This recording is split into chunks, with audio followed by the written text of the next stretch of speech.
How to remove your YouTube account from TV. Hi everyone, welcome to the channel.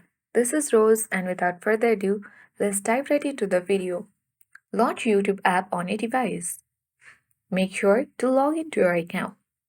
Tap profile icon at bottom right corner of the screen.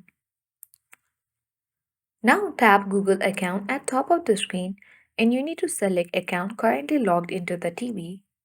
If the account is not in the list, you can add it manually.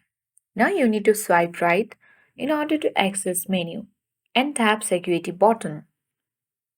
Scroll down and under your devices, select find or manage all devices. Locate the TV or device you want to sign out from. Currently there is no such TV option on my device as my YouTube account is not connected. But if you have and if there is TV connected to your account, you need to tap on sign out button. And after that, this account will be signed out from the selected TV or device. So that's it. I hope this guide was helpful. If it was, then do like, share, comment, and don't forget to subscribe. Thank you for watching and see you in the next video.